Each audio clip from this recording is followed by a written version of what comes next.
Na maior parte do tempo, o gracioso pastor conduz seu povo ao lado das águas tranquilas e os faz deitar em pastos verdes, mas às vezes eles vagam por um deserto, onde não há água, e não encontram cidade para morar.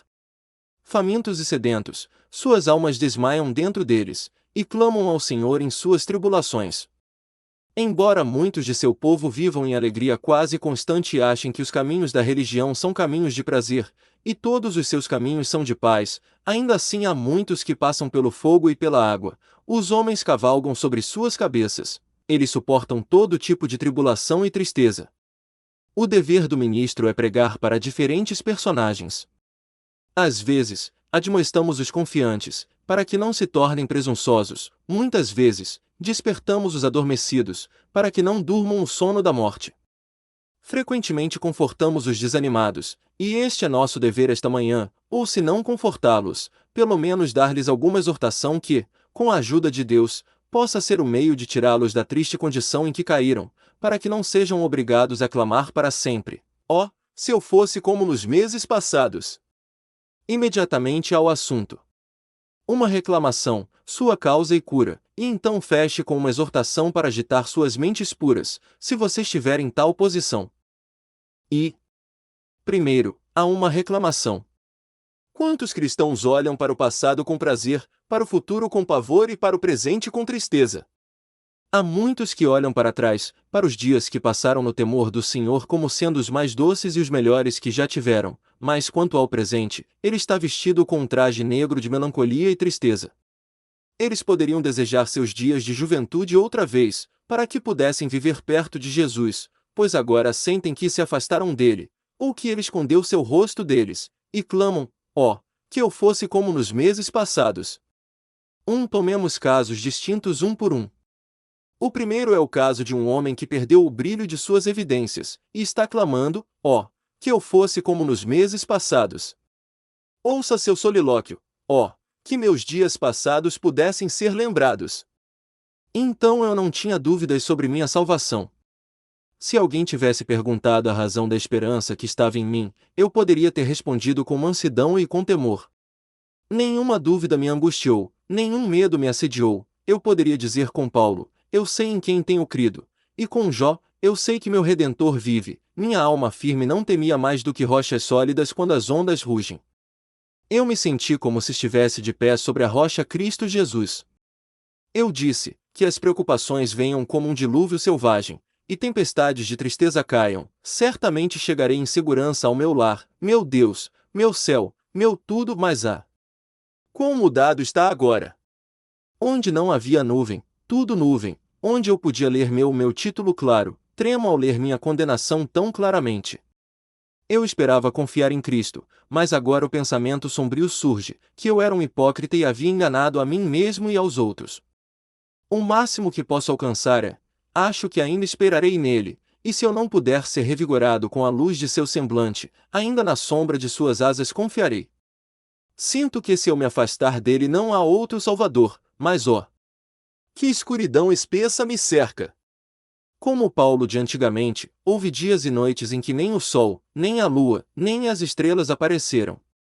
Perdi meu rolo no Arborough Oase, agora não posso tirá-lo do meu peito e lê-lo para me consolar em minha jornada, mas temo que quando eu chegar ao fim do caminho eles me negarão a entrada, porque não entrei pela porta para receber sua graça e conhecer seu amor, mas fui enganado, tomei fantasias carnais como obras do Espírito e imputei o que era apenas convicção natural à obra de Deus, o Espírito Santo. Esta é uma fase, e muito comum. Você encontrará muitos que estão clamando assim, ó, se eu fosse como nos meses passados. Outra fase desta grande queixa, que também assume com muita frequência, é aquela sob a qual lamentamos, não tanto porque nossas evidências estão murchas, mas porque não desfrutamos de uma paz de espírito perpétua quanto a outros assuntos. Ó, diz alguém, ó, que eu fosse como nos meses passados, pois então quaisquer problemas e provações que me sobreviessem, eram menos que nada. Eu tinha aprendido a cantar, Pai, espero a tua vontade diária, tu ainda dividirás a minha porção, dá-me na terra o que te parecer melhor, até que a morte e o céu revelem o resto. Senti que poderia entregar tudo a ele, que se ele tivesse tirado toda a misericórdia, eu poderia ter dito: sim, se tu os levares todos embora, ainda assim eu não me arrependerei. Antes que fossem possuídos por mim, eles eram inteiramente teus. Eu não conhecia o medo do futuro. Como uma criança no seio da mãe, eu dormia em segurança. Eu disse: Jeová Jiré, meu Deus proverá. Eu coloquei meus negócios em suas mãos, eu fui para o meu trabalho diário, como o passarinho que acorda de manhã, e não sabe de onde virá seu café da manhã, mas senta-se no borrifo, cantando: mortal, cessa de trabalhar e de sofrer, Deus cuida do amanhã, assim como eu. Eu poderia ter confiado a ele minha própria vida, com esposa, com filhos, com tudo, eu poderia entregar tudo em suas mãos, e dizer a cada manhã: Senhor, eu não tenho uma vontade própria, ou se eu tiver uma, ainda assim, a tua vontade seja feita. Teu desejo será meu desejo, teu desejo será meu desejo. Mas, ó, se eu fosse como nos meses passados! Quão mudado estou agora! Começo a me preocupar com meus negócios, e se eu perder agora apenas uma nota de libra viva, estou preocupado incessantemente, enquanto, se fossem 1000 antes, eu poderia ter agradecido a Deus que a tirou tão facilmente quanto eu poderia ao Deus que a deu a mim. Como a menor coisa me perturba. A menor sombra de dúvida quanto a alguma calamidade que pode me acontecer, repousa em minha alma como uma nuvem espessa. Sou perpetuamente obstinado, desejando sempre ter exatamente o que desejo. Não posso dizer que posso entregar tudo em suas mãos, há algo de que não poderia desistir. Enrolada em meu coração há uma planta maligna chamada amor próprio. Ela torceu suas raízes dentro dos próprios nervos e tendões da minha alma. Há algo que amo acima do meu Deus. Não posso desistir de tudo agora, mas, ó, se eu fosse como nos meses passados! Pois então minhas misericórdias eram misericórdias reais, porque eram misericórdias de Deus. Ó, diz ele, se eu fosse como nos meses passados! Eu não deveria ter tido que suportar tantos problemas como tenho agora, pois embora o fardo pudesse ter pressionado muito, eu o teria lançado sobre o Senhor. Ó! Se eu conhecesse a ciência celestial de tirar os fardos dos meus próprios ombros e colocá-los na rocha que os sustenta a todos! Ó! Se eu soubesse como derramar minhas tristezas e sofrimentos como fiz uma vez! Tenho sido um tolo completo, um tolo mesmo, que eu deveria ter fugido daquela doce confiança que uma vez tive no Salvador. Eu costumava então ir ao seu ouvido e contar-lhe todas as minhas tristezas. Minhas tristezas e sofrimentos eu derramei no seio do meu Deus, ele me ajudou na hora difícil, ele me ajudou a suportar o fardo pesado. Mas agora, eu tolamente os carrego eu mesmo, e os carrego em meu próprio peito. Ah! Que horas de paz eu desfrutei então! Oxalá eles retornassem para mim. Outro indivíduo talvez esteja falando assim sobre seu desfrute na casa de Deus e os meios da graça. Ó, diz alguém, nos meses passados, quando eu subia à casa de Deus, quão docemente eu ouvia. Ora, eu me sentava com meus ouvidos abertos, para captar as palavras, como se fosse um anjo falando, e quando eu ouvia, como às vezes as lágrimas rolavam pelo meu rosto. E como meus olhos brilhavam, quando alguma declaração brilhante, cheia de alegria para o cristão, despertava a minha alma. Ó! Como eu acordava na manhã de sábado e cantava: bem-vindo, doce dia de descanso, que viu o Senhor surgir, bem-vindo a este peito revigorante, e a estes olhos alegres. E quando eles cantaram na casa de Deus, cuja voz era tão querida quanto a minha.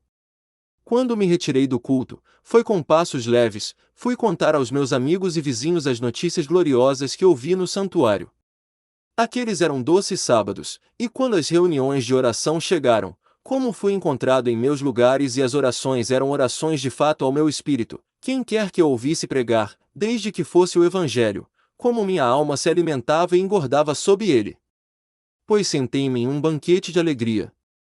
Quando li as Escrituras, elas eram sempre iluminadas, e a glória dourava a página sagrada, sempre que a virava.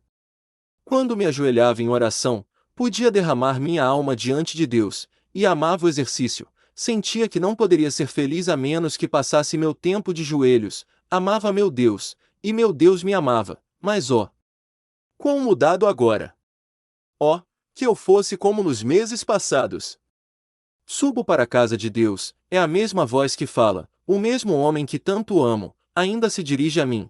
Mas não tenho lágrimas para derramar agora, meu coração endureceu mesmo sob seu ministério, tenho poucas emoções de alegria. Entro na casa de Deus como um menino vai para a escola, sem muito amor por ela, e vou embora sem ter minha alma agitada. Quando me ajoelho em oração secreta, as rodas são retiradas da minha carruagem, e ela arrasta muito pesadamente. Quando me esforço para cantar, tudo o que posso dizer é: eu queria, mas não posso, ó, que eu fosse como nos meses passados, quando a vela do Senhor brilhou ao meu redor. Espero que não haja muitos de vocês que possam se juntar a isso, pois sei que vocês amam vir à casa de Deus. Amo pregar para um povo que sente a palavra, que dá sinais de assentimento a ela, homens e mulheres que podem se dar ao luxo de uma lágrima de vez em quando em um sermão, pessoas cujo sangue parece ferver dentro delas quando ouvem o Evangelho. Não acho que vocês entendam muito da fase que estou descrevendo, mas ainda assim vocês podem entender um pouco dela. A palavra pode não ser tão doce e agradável para vocês como costumava ser, e então vocês podem clamar, ó, que eu fosse como nos meses passados. 4. Mas eu lhe contarei um ponto que talvez lhe escape. Há alguns de nós que lamentam profundamente que nossa consciência não seja tão terna quanto costumava ser, e, portanto, nossa alma clama em amargura, ó, que eu fosse como nos meses passados. Quando conheci o Senhor, você diz, eu tinha quase medo de colocar um pé na frente do outro, para não me desviar, eu sempre olhava antes de pular, se houvesse suspeita de pecado sobre qualquer coisa, eu a evitava fielmente, se houvesse o menor vestígio do rastro da serpente, eu me afastava imediatamente, as pessoas me chamavam de puritano, eu observava tudo, eu tinha medo de falar, e algumas práticas que eram realmente permitidas eu condenava totalmente, minha consciência era tão sensível, eu era como uma planta sensível, se tocada pela mão do pecado, minhas folhas se enrolavam em um momento, eu não suportava ser tocada, eu era tão sensível, eu estava toda ferida, e se alguém roçasse em mim eu gritava. Eu tinha medo de fazer qualquer coisa, para não pecar contra Deus.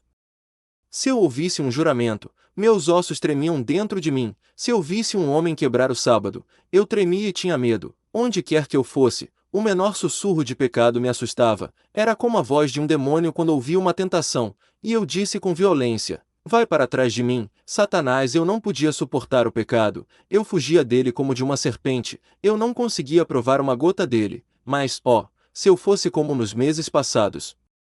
É verdade, eu não abandonei seus caminhos, eu não esqueci completamente sua lei, é verdade, eu não desonrei meu caráter, eu não pequei abertamente diante dos homens. E ninguém além de Deus conhece meu pecado, mas ó, minha consciência não é o que era antes.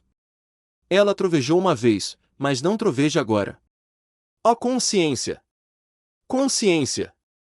Você dormiu demais, eu te droguei com láudano, e você está dormindo quando deveria estar falando. Você é um vigia, mas você não conta as horas da noite como antes. Ó consciência!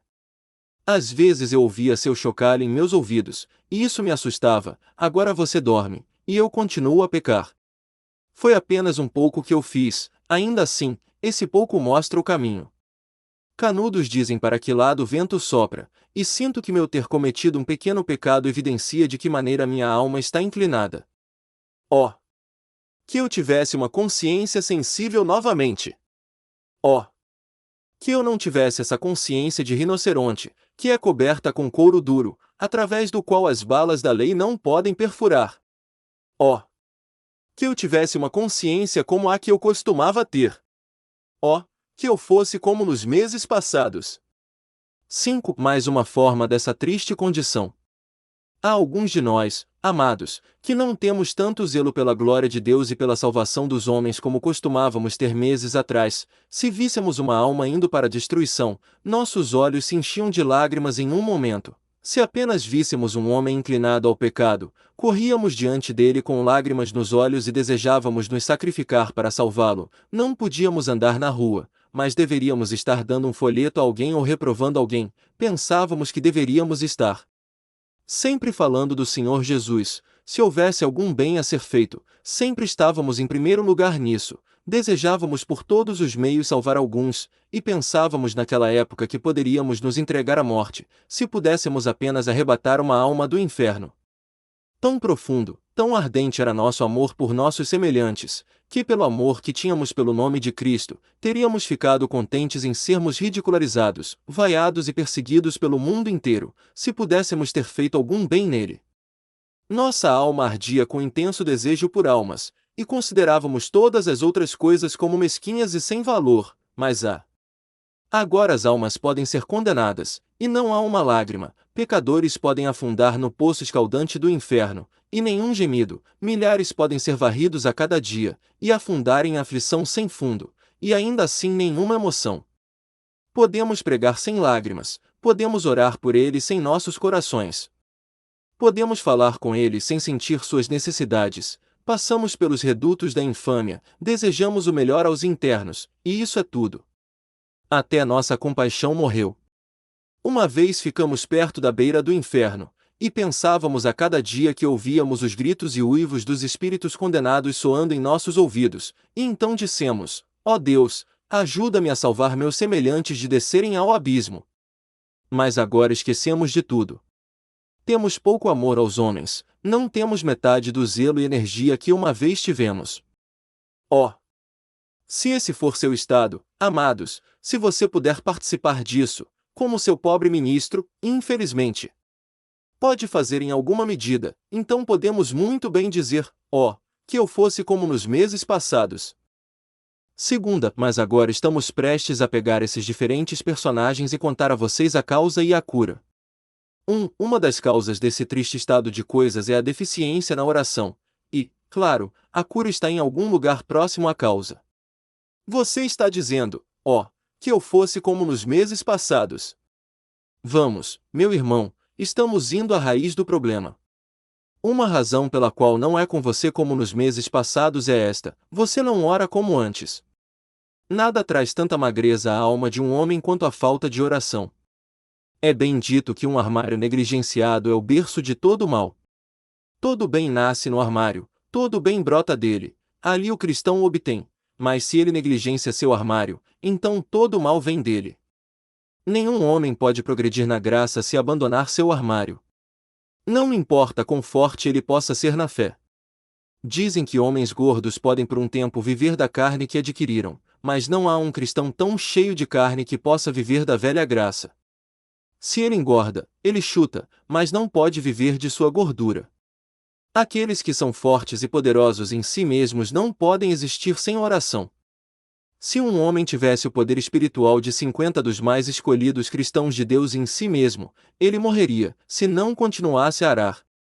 Meu irmão, você não pode olhar para trás e dizer: 3 ou 4 meses atrás minhas orações eram mais regulares, mais constantes, mais fervorosas do que são agora. Mas agora elas são fracas, não são sinceras, não são fervorosas, não são fervorosas. Ó irmão, não pergunte a ninguém qual é a causa da sua tristeza, é o mais claro possível, você não precisa fazer uma pergunta sobre isso. Existe a causa, e onde está o remédio? Ora, em mais oração, amado. Foi uma pequena oração que o derrubou, é uma grande oração que o levantará. Foi a falta de oração que o levou à pobreza, deve ser o aumento da oração que o levará à riqueza novamente. Onde não há bois, o berço está limpo. Não há nada para os homens comerem onde não há bois para arar, e onde não há orações para arar o solo, você tem pouco para se alimentar. Devemos ser mais fervorosos na oração. Ó! Amado, não poderia a viga da parede clamar contra nós? Nossos armários empoeirados podem testemunhar nossa negligência da devoção secreta, e essa é a razão pela qual não está conosco como nos meses passados.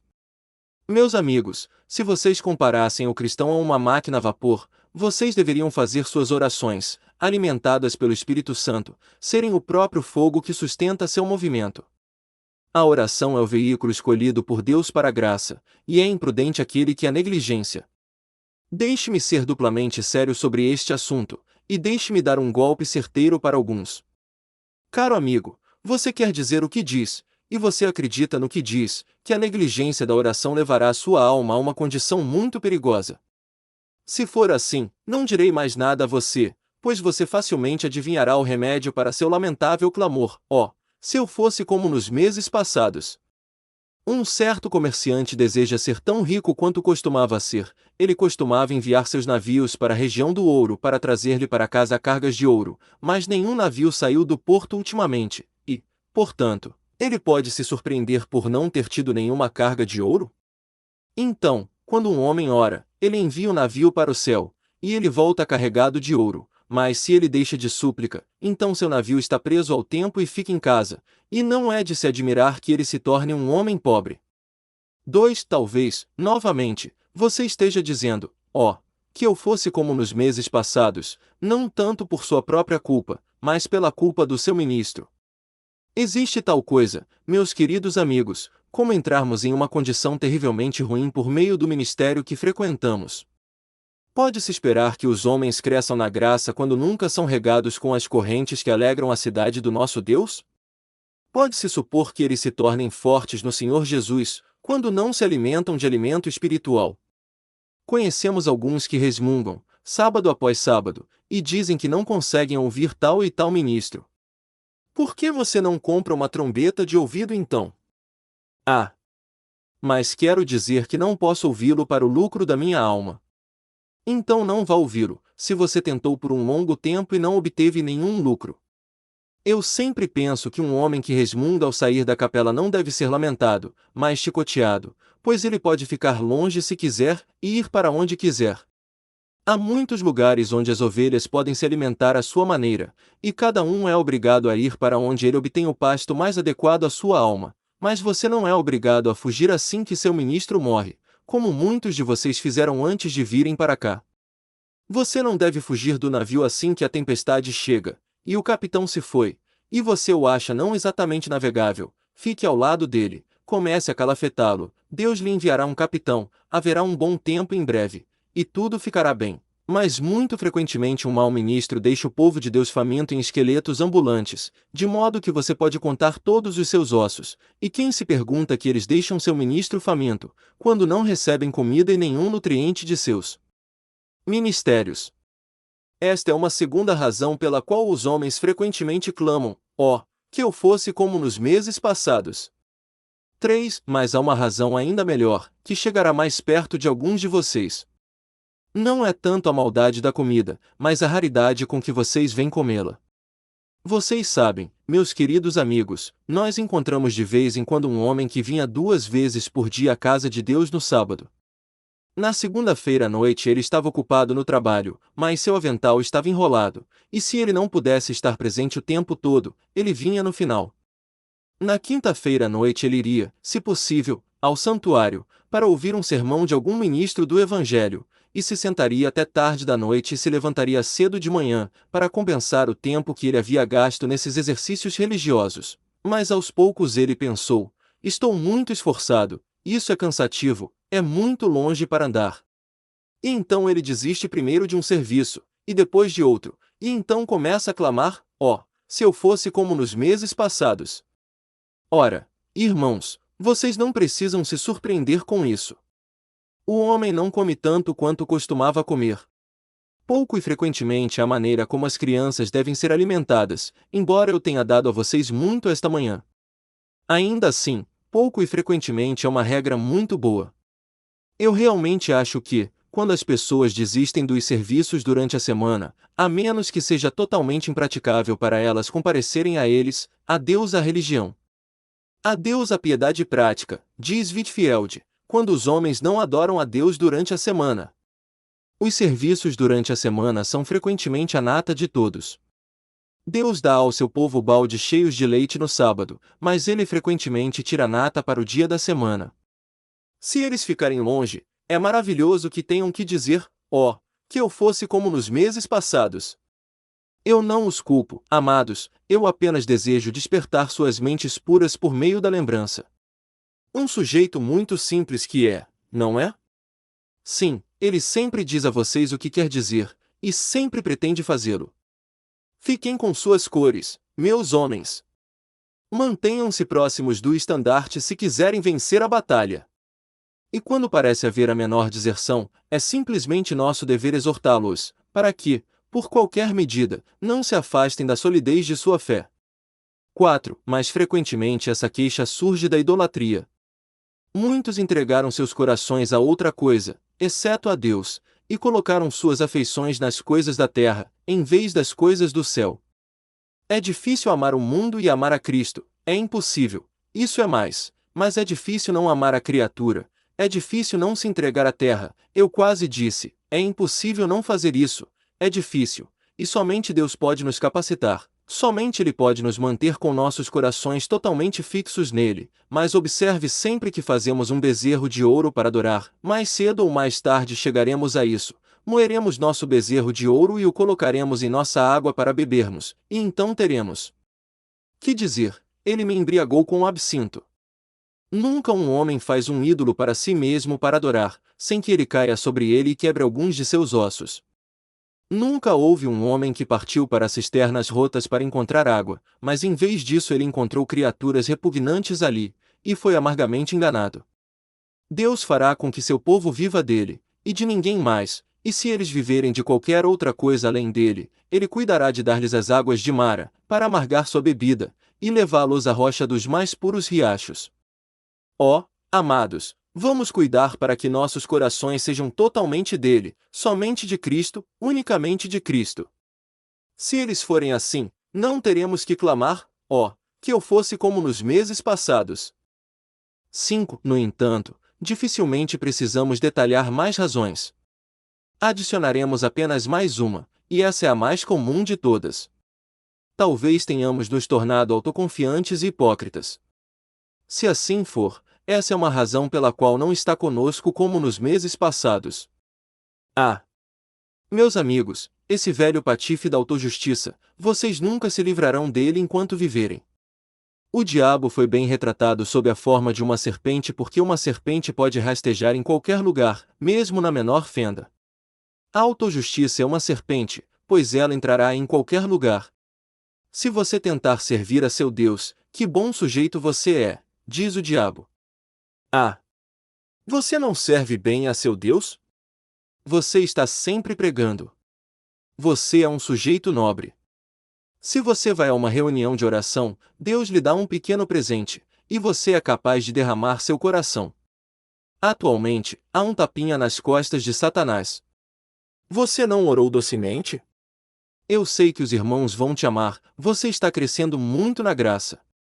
Se uma tentação vier, e você for capaz de resistir a ela, diz ele imediatamente, você é um verdadeiro soldado da cruz, olhe para o inimigo que você derrubou, você terá uma coroa brilhante em breve, você é um sujeito corajoso. Você continua confiando em Deus implicitamente, Satanás então diz, sua fé é muito forte, nenhuma provação pode vencê-lo, há um irmão fraco, ele não é nem metade tão forte quanto você. Lá vai você, e repreende seu irmão fraco, porque ele não é tão grande quanto você, e o tempo todo Satanás está te animando, e dizendo, que guerreiro poderoso você é. Tão fiel, sempre confiando em Deus, você não tem nenhuma justiça própria. O ministro prega para o fariseu, mas o fariseu não é primo de 59º grau para você, você não é nem um pouco justo em sua própria opinião, e o tempo todo você é a criatura mais justa que existe. Amado, justamente quando nos consideramos humildes, certamente somos orgulhosos, e quando estamos gemendo sobre nosso orgulho, geralmente somos os mais humildes. Você pode simplesmente ler sua própria estimativa ao contrário. Justamente quando imaginamos que somos os piores, muitas vezes somos os melhores, e quando nos concebemos os melhores, muitas vezes somos os piores. É essa vil justiça própria que se insinua em nossas almas e nos faz murmurar, se eu fosse como nos meses passados.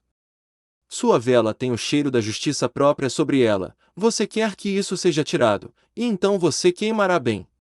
Você está voando alto demais, você precisa de algo que o traga de volta aos pés de o Salvador, como um pobre pecador perdido e culpado, nada mesmo, então você não chorará mais. Que eu fosse como nos meses passados. Terceira, e agora, o encerramento deve ser uma exortação. Uma exortação, antes de tudo, para a consolação. Alguém está dizendo, nunca estarei em um estado mais feliz do que estou agora, perdi a luz de seu semblante, ele se afastou completamente de mim, e eu perecerei. Você se lembra em O Peregrino, de John Bunyan, da descrição do homem trancado na gaiola de ferro. Alguém lhe diz: você nunca sairá desta gaiola?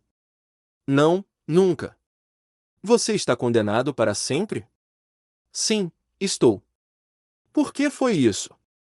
Porque eu entristeci o espírito, e ele se foi. Uma vez pensei que o amava, mas o tratei levianamente e ele partiu. Saí dos caminhos da retidão, e agora estou trancado aqui, e não posso sair. Sim, mas John Bunyan não lhe diz que o homem nunca saiu? Houve alguns naquela gaiola de ferro que saíram. Pode haver alguém aqui esta manhã, que está há muito tempo sentado naquela gaiola de ferro, sacudindo as barras, tentando quebrá-las, tentando limá-las com sua própria pequena força e poder. Oh!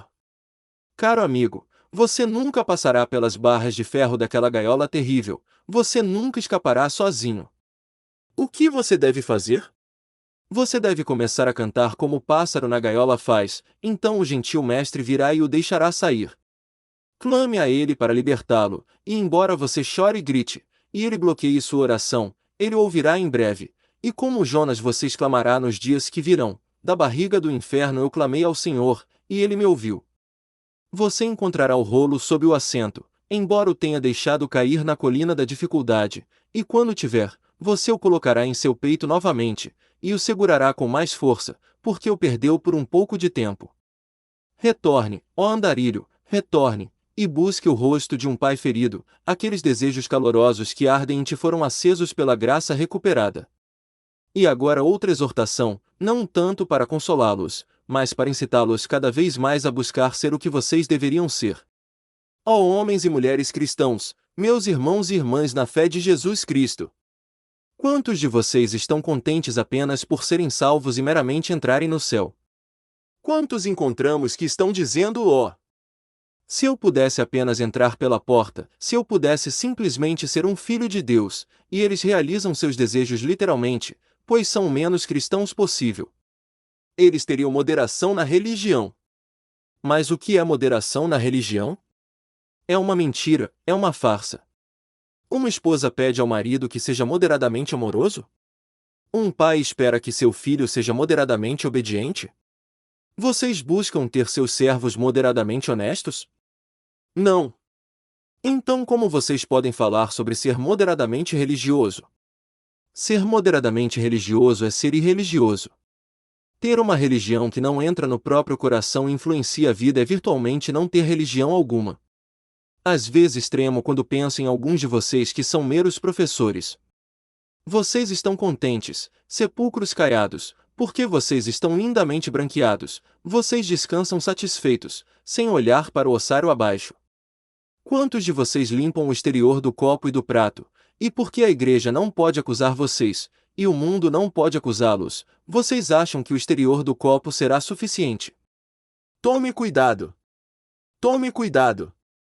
O juiz olhará para o interior do copo e do prato um dia, e se estiver cheio de maldade, ele quebrará esse prato, e os fragmentos serão lançados para sempre no poço do tormento. Oh! Que Deus os faça ser verdadeiros cristãos! Professores de asas de cera! Vocês podem voar muito bem aqui, mas quando, como Ícaro, vocês voam para cima, o poderoso sol de Jesus derreterá suas asas, e vocês cairão no poço da destruição. Ah! Cristãos dourados, lindamente pintados, envernizados, polidos, o que vocês farão quando finalmente forem encontrados como metal sem valor? Quando a madeira, o feno e a palha forem enterrados e consumidos, o que vocês farão se não forem a moeda genuína do céu, se não tiverem sido fundidos na fornalha, se não tiverem sido cunhados do alto? Se vocês não forem ouro verdadeiro, como vocês suportarão o fogo naquele grande e terrível dia do Senhor? Ah!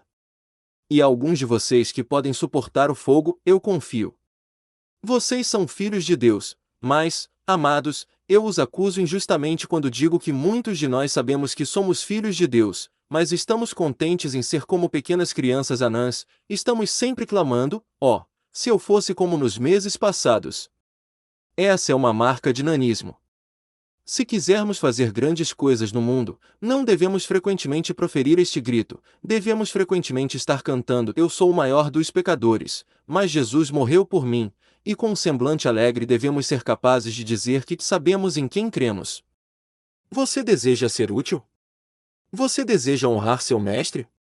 Você deseja carregar uma coroa pesada para o céu, para que possa colocá-la na cabeça do Salvador?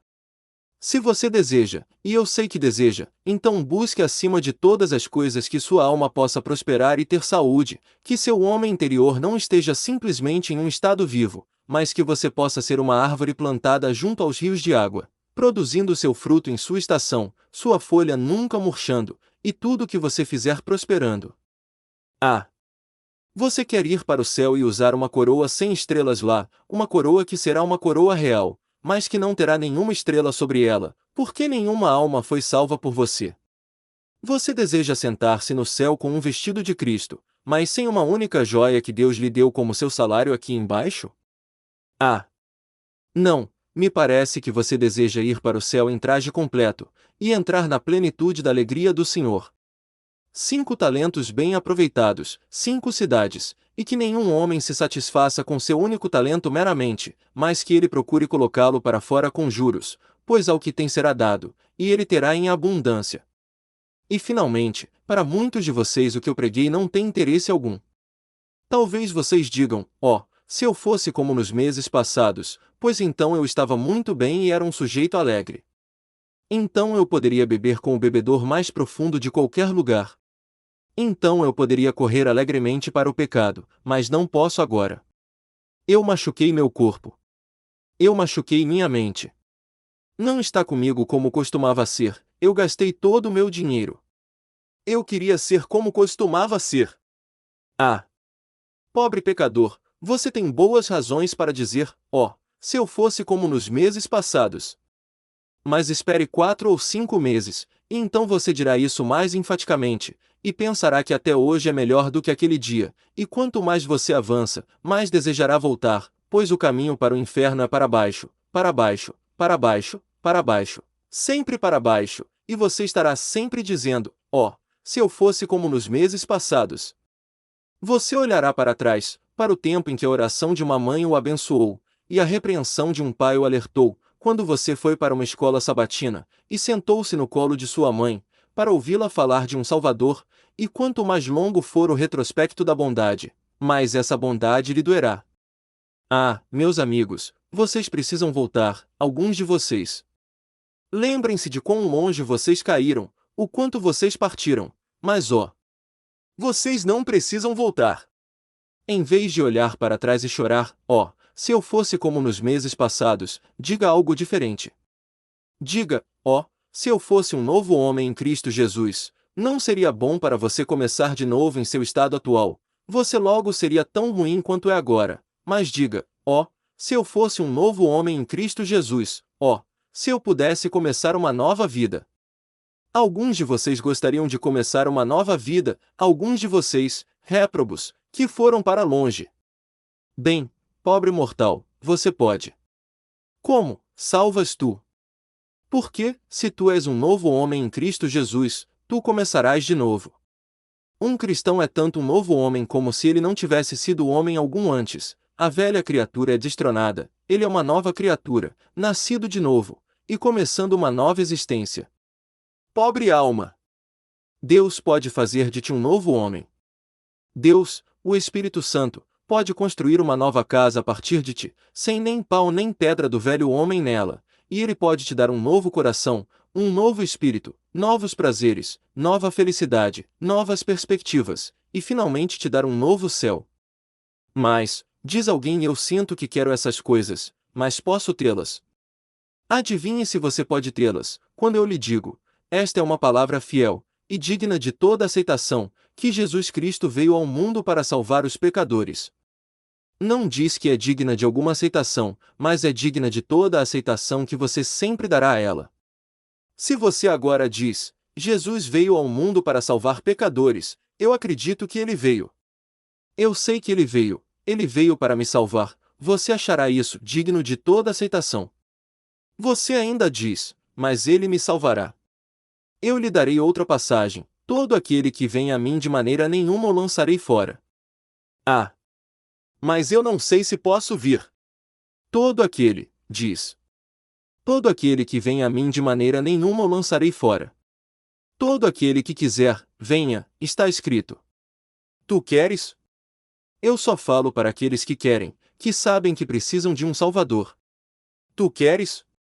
Então Deus, o Espírito Santo, diz: todo aquele que quiser, venha e tome de graça a água da vida. Os fracos, os culpados, os fracos, os desamparados, ao virem a Jesus não encontrarão desprezo, mas ele os receberá, os abençoará e os salvará, da morte e da destruição, do inferno e da sepultura. E ele os elevará ao seu reino de glória. Deus o conceda, por amor do seu nome.